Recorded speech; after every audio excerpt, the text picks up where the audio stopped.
Hello નમસ્કાર મિત્રો, હું નિકુંજ તમારું સ્વાગત કરું છું મારા ખીજડીયા ગામના વાડીના રસોડામાં. આજે આપણે બનાવીશું ભરેલા રીંગણાનું શાક, ભરેલા મરચાં અને રોટલી. મિત્રો, આ સેમ વસ્તુ વાપરીને તમે ભરેલા રીંગણા બટેકા પણ બનાવી શકો છો. ચાલો શરૂ કરીએ.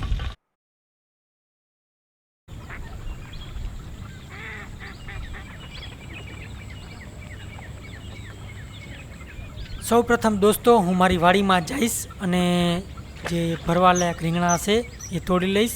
મોટી સાઇઝના પણ નહીં અને બહુ નાની સાઇઝના પણ નહીં. એક વસ્તુ યાદ રાખજો, જો તમારે સારું ભરેલા રીંગણાનું શાક ખાવું હોય તો રીંગણાની સાઇઝ છે એ સાવ નાની બી ન હોવી જોઈએ, કારણ કે જે નાના રીંગણા હોય છે એમાં તુરાસનું પ્રમાણ વધારે હોય છે અને એ રીંગણા છે એ ચડી જાય પછી એટલા સોફ્ટ બી નથી રહેતા. તો સૌ પ્રથમ છે હું રીંગણા લઈ લઈશ. જોઈ શકો છો મારા રીંગણા જે લાંબા અને પાતળા છે, સાવ નાના બી નથી અને મોટા બી નથી. અને બીજી બાજુ તમે જોઈ શકો છો કે હું થોડી કોથમરી લઈશ અથવા તો ધાણાભાજી, કડક અને તાજી ધાણાભાજી કે જે આપણે આપણા મસાલા અથવા તો સ્ટફિંગ અથવા તો બોરા માટે વાપરીશું. હવે હું જે આપણા રીંગણા છે એને વ્યવસ્થિત રીતે ધોઈ લઈશ.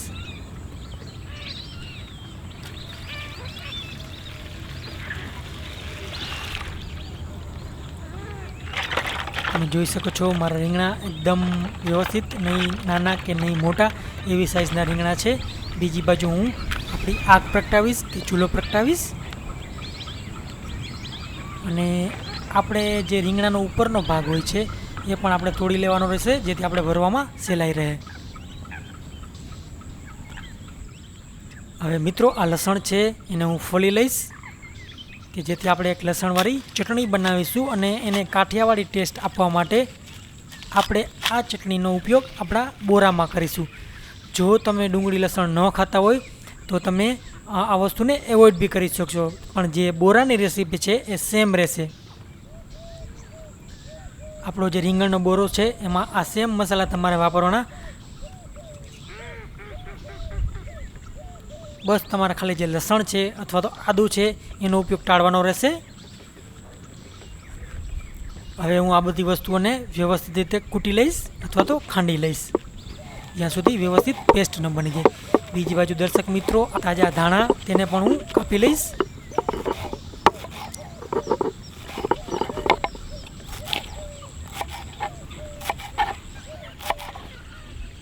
અને આ જે લસણવાળી ચટણી છે એને આપણે વેસણમાં નાખી દઈશું અથવા તો ચીણાના લોટમાં ઉમેરી દઈશું. થોડું તેલ, આપણા તાજા સમારેલા ધાણાભાજી,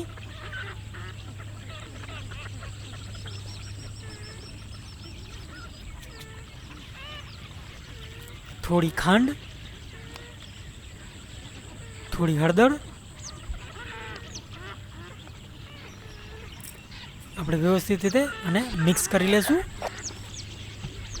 દર્શક મિત્રો, આપણે જે મીઠું છે એને લસણવાળી ચટણીમાં નાખ્યું હતું, એટલે આ સ્ટેજે આપણે મીઠું નાખવાની કોઈ જરૂર રહેતી નથી. આવી રીતે બોરો જ્યાં સુધી એકદમ ભીનો ન દેખાય ત્યાં સુધી આપણે એને મસળી લેશું અને વ્યવસ્થિત રીતે મિક્સ કરી લેશું, જેથી કરીને આપણા મસાલાનો સ્વાદ છે એ ભરપૂર આવે. તમે જોઈ શકો છો મારો બોરો તૈયાર છે. વ્યવસ્થિત રીતે એને આપણે ભેગો કરી સાઈડમાં રાખી દઈશું. બીજી બાજુ હું મારા રીંગણને કાપવાની તૈયારી ચાલુ કરીશ. ઉપરથી એને એક લાંબો ચેકો મારીશું, જેથી કરીને આપણે આપણો મસાલો છે એ સારી રીતે અંદર ભરી શકીએ. જોઈ શકો છો તમે એકદમ તાજા અને કૂણા રીંગણા, અને આપણો મસાલો તૈયાર છે. તો હવે આપણા જે રીંગણા છે એને વ્યવસ્થિત રીતે અંદર ભરવાનું ચાલુ કરીશ. આપણો જે બોરો છે એને આપણે દબીને ભરીશું, જેથી કરીને જે આપણો બોરો છે એ છૂટો બી ન પડી જાય રીંગણાને પકવતી વખતે, અને જે રીંગણું છે એ વ્યવસ્થિત રીતે પાકે અને એનો સ્વાદ છે એ તમને ભરપૂર આવે. દર્શક મિત્રો, આ જે સેમ બોરો છે એને તમે રીંગણા બટેકાનું ભરેલું શાક હોય અથવા તો રીંગણા બટેકા અને ડુંગળીનું ભરેલું શાક હોય એમાં પણ યુઝ કરી શકશો અને આનો ફ્લેવર છે એ ભરપૂર આવશે. જોઈ શકો છો મારા તમામ રીંગણા તૈયાર છે.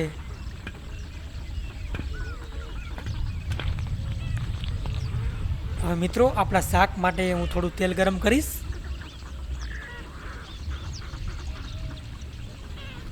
એમાં થોડું જીરું અને આપણા રીંગણા, ભરેલા રીંગણા છે એ વ્યવસ્થિત રીતે દબવીને બોરો ભરવાનો છે, જેથી આપણો બોરો છે છૂટો ન પડે. મિત્રો તમને એક વાત કહી દઉં કે જે માટીનું વાસણ હોય છે એમાં ટેમ્પરેચરનો ઘણો જ ફરક આવે છે, જેથી ભરેલું શાક છે એમાં થોડી અલગ રીતે બને છે, નહીં કે આપણે જે નોર્મલી આપણા વાસણમાં બનાવતા હોય એ રીતે. તો તમે જોઈ શકો છો આપણા રીંગણા થોડા થોડા પાકવા માંડ્યા છે. તો હવે એમાં છે હું થોડું પાણી ઉમેરીશ. જો તમે નોર્મલ વાસણમાં આ રેસીપી બનાવતા હોય તો તમે પાણી બહુ જ ઓછી પ્રમાણમાં નાખીને આ રેસીપી વ્યવસ્થિત રીતે બનાવી શકો છો, પણ માટીના વાસણમાં ટેમ્પરેચર ખૂબ જ વધારે હોય છે, તો મારે એને આ રીતે કંટ્રોલ કરવું પડશે. ઉપર બી થાળી મૂકી અને થોડું પાણી નાખીશ કે જેથી આપણા રીંગણા છે વરણમાં બફાય. ઘઉંના લોટમાં થોડું મીઠું, થોડું તેલ, આપણે લોટને મિક્સ કરશું. જરૂરિયાત મુજબ પાણી નાખીને રોટલીનો એક વ્યવસ્થિત રીતે લોટ આપણે તૈયાર કરી લેશું. મારો લોટ તૈયાર છે, તો આપણે એમાં તેલ નાખીને થોડું એને કસણી લેશું. બસ હવે હું આને સાઈડમાં મૂકી દઈશ અને બીજી બાજુ આપણા જે ભરેલા મરચાં છે એ બનાવવા માટેની તૈયારી ચાલુ કરીશ. અને વ્યવસ્થિત મોટી સાઇઝના નહીં અને નાની સાઇઝના બી નહીં એવા મરચાં લઈશ કે જે થોડા કડક હોય, જેથી કરીને આપણે એને ખાવાનો ભરપૂર આનંદ ઉઠાવી શકીએ. મરચાંને ઉપરથી ચેકો મારીને એના બધા બીજ છે એ કાઢી લેશું. બધી વસ્તુ આપણે દૂર નહીં કરીએ, કારણ કે જો તો દૂર કરશું તો મરચાંનો જે ટેસ્ટ છે એ જાતો રહેશે. તો આપણે ફક્ત બીજ જ રિમૂવ કરશું. બીજ હટાવીને આપણે અંદર એમાં બોરો ભરી લેશું. આ બોરો છે એ મલ્ટીપર્પઝ બોરો આપણે કહી શકીએ કે જે દરેક વસ્તુમાં આપણે વાપરી શકીએ એવો બોરો છે અને એવો કાઠિયાવાડીનો ટેસ્ટ છે.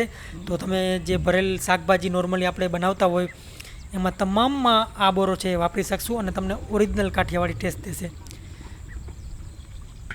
દર્શક મિત્રો તમે જોઈ શકો છો મારું શાક બહુ વ્યવસ્થિત રીતે પાકી ગયું છે. પાણી પણ ઓલમોસ્ટ બળી ગયું છે. તો હવે એને હું નીચે ઉતારી લઈશ. જોઈ શકો છો તમે મારું કાઠિયાવાડી સ્ટાઇલમાં બનેલું ભરેલા રીંગણાનું શાક, એમાં ઉપરથી થોડી કોથમીર,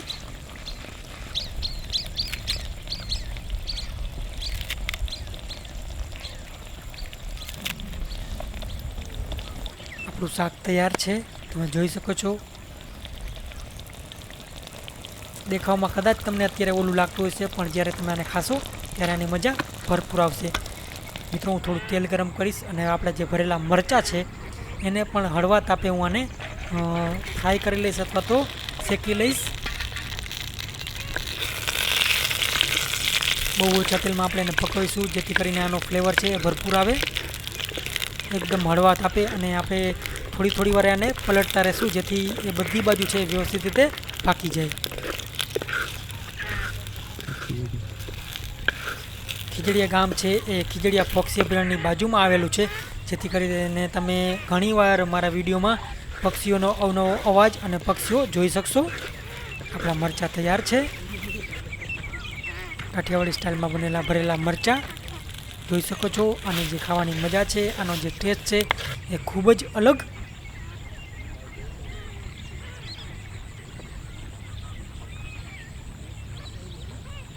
દર્શક મિત્રો હું આ રેસીપી સાથે રોટલી બનાવું છું. જો તમને પસંદ હોય તો રોટલો બનાવજો, એનો બી એક અનોખો અને ભરપૂર સ્વાદ આવશે આ રેસીપી સાથે. પણ મને મોટી અને આછી રોટલી બનાવવાની ઈચ્છા છે, તો આજે હું મોટી અને આછી રોટલી બનાવીશ, કે જેને નોર્મલી આપણે સ્વામીની રોટલી બી કહેતા હોઈએ છીએ. એ રોટલી માટે હું મોટું એવું લોટનું ગોયણું લઈશ અને એક થાળીની સાઇઝની રોટલી છે એ બનાવીશ. જો આ રોટલીને તમે વ્યવસ્થિત રીતે આછી વણી અને ઉપરથી તમે ઘી લગાડો તો બિલકુલ સોફ્ટ અને એકદમ કહી શકાય કે કડક અને સોફ્ટ એવી રોટલી બનશે કે જે તમને ખાવામાં ખૂબ જ મજા આવશે. હું રોટલીને એકદમ વ્યવસ્થિત રીતે બહારની સાઈડથી વણી લઈશ, જેથી એની કોર છે એ જાડી ના રહે. અને તમે જોઈ શકો છો મારો તવો છે એમાં હું હળવે આવી રીતે મૂકી અને એને સારી રીતે શેકી લઈશ.